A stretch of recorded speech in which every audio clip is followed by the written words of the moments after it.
How's it going, Yankee fans? Welcome back to Fireside Yankees with your boys, Alex and Ryan. So today we're talking about what a lot of people think is the top prospect of this team, Spencer Jones. Recently had an interview with The Athletic, and my God, this guy is working hard.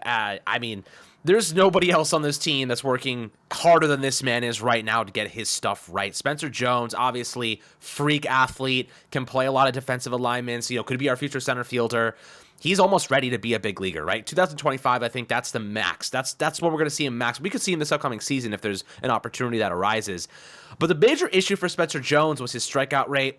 Obviously his on-base percentage dipped a bit, when he got to Double-A and struggled a little bit in Hudson Valley with the on-base percentage, but creating more loft. That was really the primary goal this offseason, was to elevate the baseball. He hit a lot of ground balls last year, around 50% ground ball rate. And he's got generational power. So, theoretically, logically, you put it together. If generational power and you elevate the ball, you're going to hit a lot of freaking home runs. But if you have an even plane and you have a lot of power, you're going to hit really hard ground balls. We've seen that with Giancarlo Stanton, by the way, the ground ball rate increasing. It was a little bit slow on the fastball. He has a lot of power, but then you're kind of struggling because he's not elevating the baseball. So now they're trying to work on getting that loft, that kind of elevation, that launch angle up to help him create more fly balls. And of course, that should result in more home runs. So Ryan, let's discuss kind of Spencer Jones here, what this future could look like, because Spencer Jones has elite qualities. He could be a really good freaking MLB player, a guy that we look back and say, thank God we did not trade him. But before we dive into the good stuff, how you do today, my friend? I'm doing excellent. I'm not going to lie, Alex. These are excellent news for Spencer Jones. And as somebody who, has been looking at what, the things he does well, things he does poorly, the big thing that stood out was the inability to get out in front and pull the ball in the air. And what's the exact thing he's working on? Getting out in front and pulling the ball in the air. If he figures out a way to do that consistently, he doesn't have to do it at an elite clip, just at an average one. His game power, his raw, is going to go up through the roof, because we know his raw power is just ridiculous. This is a guy who, Alex, he needs no introduction in terms of raw power. The dude hits tanks, right? If you see him hit, if you've seen the exit velocities, if you see how well he's done in terms of just putting up exit velos, his raw power grades, they're stupendous. But the issue is a 46.9% ground ball rate and only a 37.2% pull rate, right? Going the other way isn't a bad thing for ground balls, right? But it's a bad thing for home runs typically, because if you're trying to go the other way with a fly ball, it doesn't really do much for you, right? You're not really able to always go and get the most out of the distance on that ball. Now, he does have enough raw power where it's it doesn't always matter that much, right? But he only hit 16 home runs last year. We want that number to get higher, right? We want him to be able to be a 30-plus home run threat. And, given his defensive excellence, he is in the 99th percentile in terms of athletic scores. The dude has power and strength and speed that combination just shouldn't exist, especially at his size.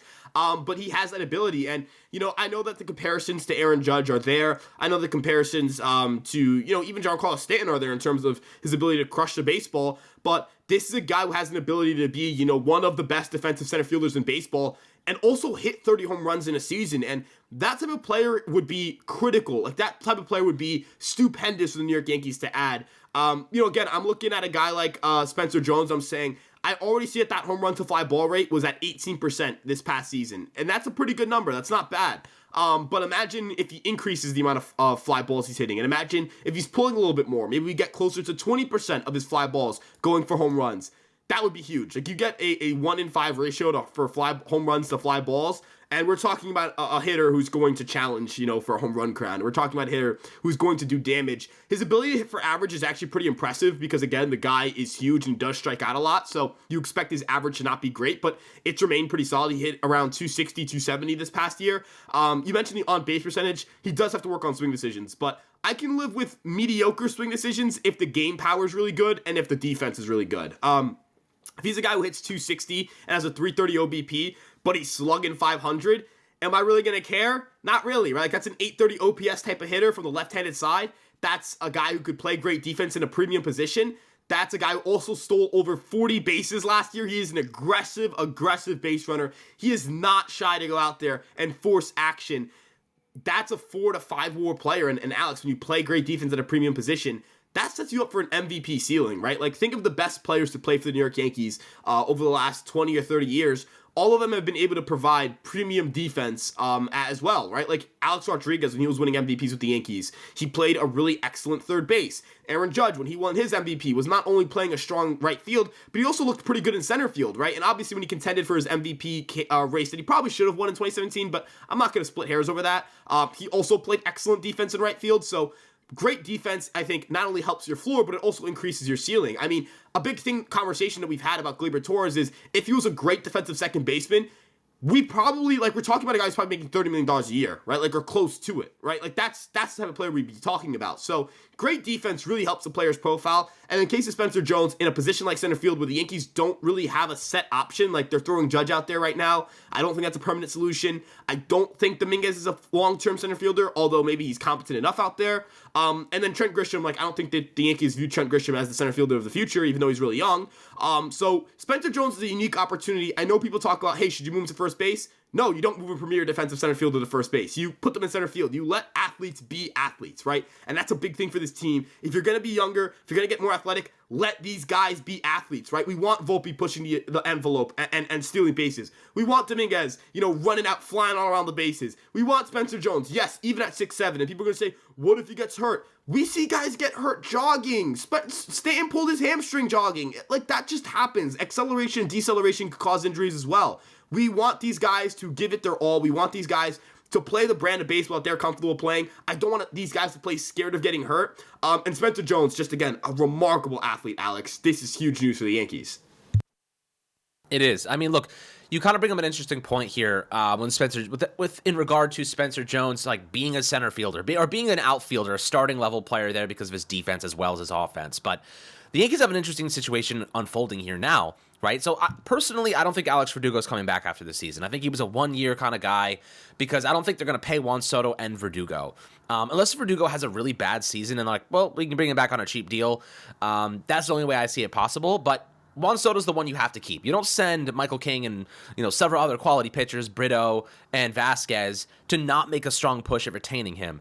But the question is, how do you fit Aaron Judge, Stanton? I mean, Stanton's kind of your DH, so you don't really have to worry about him. But how do you fit Judge, Spencer Jones, Jason Dominguez, and Juan Soto in the same outfield, right? Like, that's going to be an equation that the Yankees have to figure out. Well, I'll say this. Having Spencer Jones and Jason Dominguez ready to go in 2025 as starters is a good insurance policy in case the Yankees do lose Juan Soto. So worst case scenario, you got two young budding players who could be something truly special, playing on this Yankee team as their future, and they're young, pre-arbitration, super, super cheap. That gives you an excuse to go out and get like a Corbin Burns and bring in another star-level player because now you don't have Juan Soto under contract at that significant yearly salary. But let's say in a perfect world they do bring back Soto, which I think you and I can agree they just should definitely do.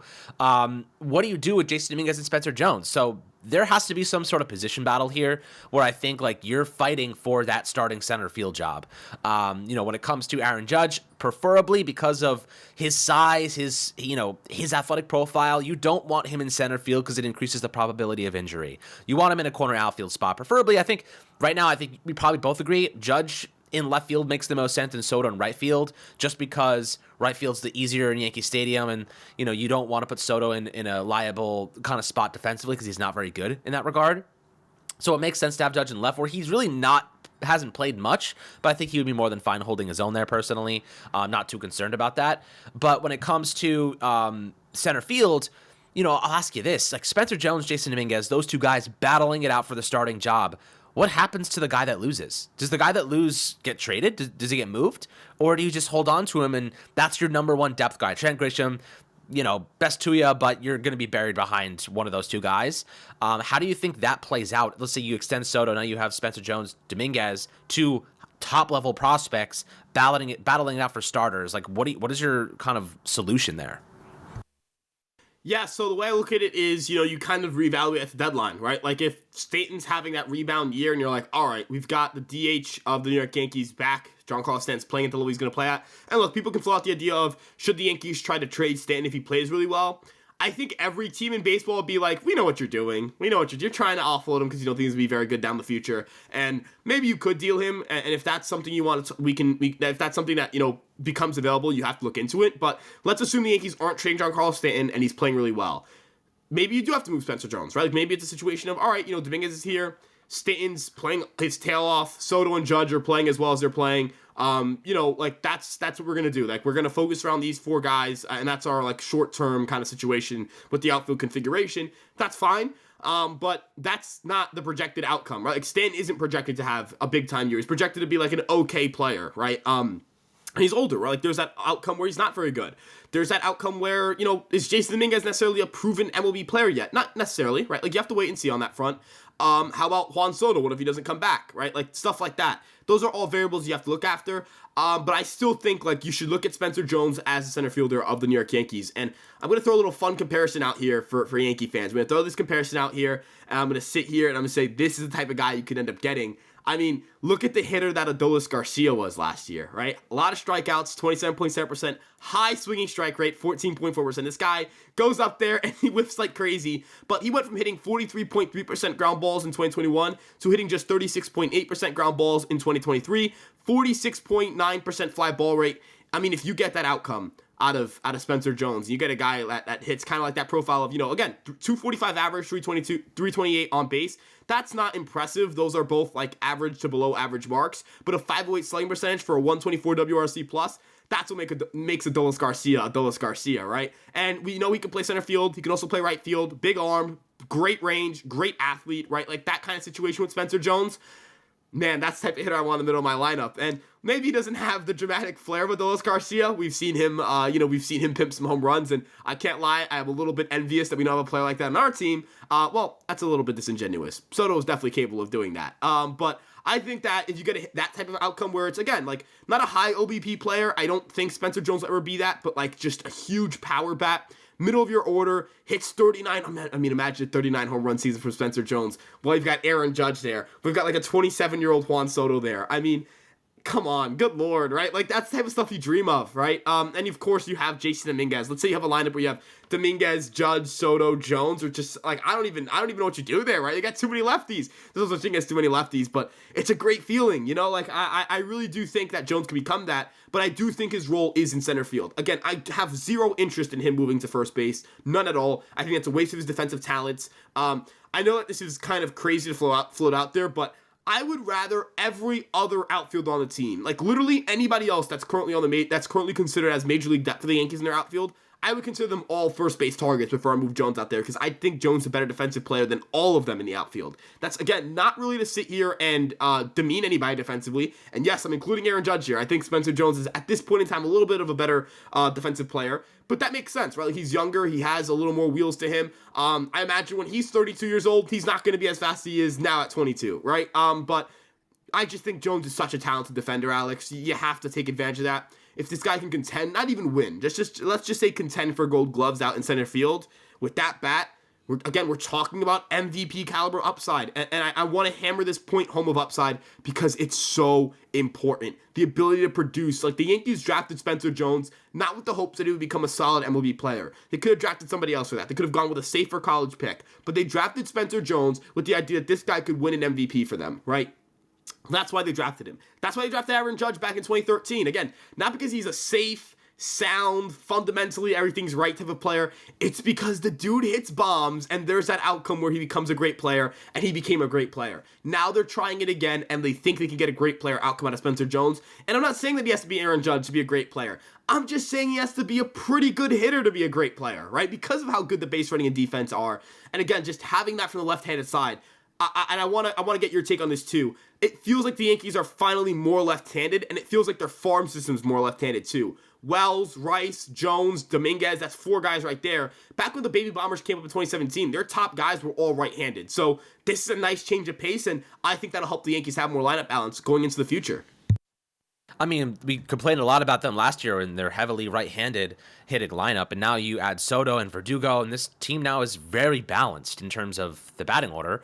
As for the pitching, you got Carlos Rodon, Nestor Cortez. The bullpen's a little bit right-handed heavy, but, there's some pieces you can bring back, whether it's, Wandy Peralta and whatnot. So, this team is certainly a lot more diverse. The batting average is going to increase. And when it comes to Spencer Jones, look, like, the dude is built for Yankee Stadium. Like, they drafted him, like you said, with the intention of him becoming a star, and he fits Yankee Stadium like a glove. If he could have an on-base percentage of 34% and hit 30-plus homers per year and, get on base and steal 20-plus bags a season and play really good defense, I'll take that, man. I think most of you guys would too. So I'm feeling pretty confident that Spencer Jones, with the right development and a little bit more time, is going to be something special, man. You don't find 6'6" freak athletes like this all the time. Guys that stole 40 bags in one season at that size. It's rare, man. And by the way, let's talk about some of the quotes for a second here, because there's a lot of information that I think we're missing right off the bat. So this is a quote that what Jones said about how he's working on his swing. He says it feels more athletic, more like an athletic move now. I'm able to stay grounded a lot better, and my eyes are in a better position for release and seeing spin. Simplifying my moves and allowing myself to be in a more athletic trigger spot allows you to create multiple reads off the ball. If your initial read isn't great, you're still in an athletic position to fire from, which allows you to make decisions in a little bit better. Ultimately, the goal was to put myself in an athletic launching position, and once you get there, practice on firing toward different pitches in different directions. I've done a lot of post-stride work to where it's like I'm getting my eyes where I need to be and having my hands in the launch position, and then being able to fire multiple pitches in multiple directions, so that gather comes along with the timing. I'm able to cover more ground now. So I think this is exactly where he needed to be improving, because we saw that his whiff rate, his chase rates, like they were up, and the strikeout rate was up, and I think he was just a little bit behind pitches. He wasn't identifying them properly, which also affected his on-base percentage. We're going to see better contact from Spencer Jones with a better launch angle. We could see a different player this year, and I want to throw one thing on the defensive side that I think you'll enjoy. So basically, the Yankees have had him watching Kevin Kiermaier film. And, we've talked about Kevin Kiermaier a lot in terms of his defensive efficiency, and we wanted him on this team as a depth piece. We went with Trent Grisham in the Soto deal instead, but, Kiermaier ends up signing back, I think, on a 1-year, $10 million deal. But they have him watching Kevin Kiermaier. That's a great player to be watching. He's one of the best defensive center fielders in the game. What are your thoughts about that? Like trying to mimic his style after Kiermaier defensively. I mean, I think that's generally a positive move. Clearly, they have him working overtime right now to expedite that growth process. If he hits his stride and we see him dominate Double-A to start the year and then quickly jump to Triple-A, and the Yankees need somebody, he's going to be there and ready to go. Like, I really do think if the Yankees need him, he will be ready. But I think 2025 is more of a realistic transition period. Yeah, and as you mentioned with looking at Kevin Kiermaier film, this is a guy who, I mean, like the athleticism is elite, right? And the intangibles defensively for Spencer Jones have always been pretty good. He didn't play center field in college because he happened to be next to probably the best defensive center field prospect of the last decade, Enrique Bradfield Jr. If you guys are not acclimated with how good he is defensively, when the Baltimore Orioles drafted him, they basically drafted a guy who could play Major League Baseball right now because of how good he is defensively. Like, that guy will win a Gold Glove. I promise you that. He will 100%. Like, the reason I'm saying, like, just contend for Spencer Jones is not because I think Kevin Kiermaier is going to be winning Gold Gloves in his 40s, but because I think Enrique Bradfield Jr. is going to be stealing Gold Gloves from Spencer Jones for his entire tenure with the Baltimore Orioles, unless he's traded. But yeah, like that, the tools there are excellent. And then you think of like his background in pitching. Like when we talked to him, Alex, he talked about the fact that, yeah, he was a pitcher, right? And, that background, like, probably throws straight gas, or like I imagine a 6'7" dude as strong as Spencer Jones was throwing absolute cheese when he was a pitcher. Imagine what he's doing in the outfield with, time to do a crow hop and everything and pulling straight down. Like he's probably really getting up there. So the arm strength is elite. We know that. The range too, like, a big reason why Aaron Judge is such a threat defensively is he's just huge, right? Like he can just say, here's this ball that would get over somebody else's head. I'm just going to put my arm up and do a little leap, and I'm going to get there, right? He's got insane reach. That's part of the appeal of having a guy who's that tall and can move that fast. You aren't supposed to be able to move that fast at that height. That's just not something you're supposed to be able to do. And it's cool that he referenced like other sports. He referenced like different position players in like in football, and in basketball, and talked about how they're able to stay quick and athletic despite their size, right? Like I'm not going to make this comparison from like what they'll accomplish standpoint, right? But what makes a guy like LeBron James a freak of nature is because he's like 6'9" and he moves like a guard, right? Like he's explosive. The guy just like he can full on sprint. I mean, you think of like the block on Iguodala, like he's literally a freight train running straight down the court at full speed, and you're like, you shouldn't be able to move like this. Spencer Jones center field is kind of that same situation. All of these great defensive center fielders are smaller dudes. Like they just can't get to certain balls that are over their heads because it doesn't matter how fast you are. There are just certain things that are physically impossible. Spencer Jones can run as fast as a lot of those guys. He runs about, like, he might have 90th percentile sprint speeds, and 90th percentile sprint speeds paired with the ability to just say, oh yeah, and I can probably just do this and catch a ball that Harrison Bader, for example, would have to like full on jump, perfectly time it, just have a chance at the ball. And oh yeah, he also has a freaking cannon for an arm.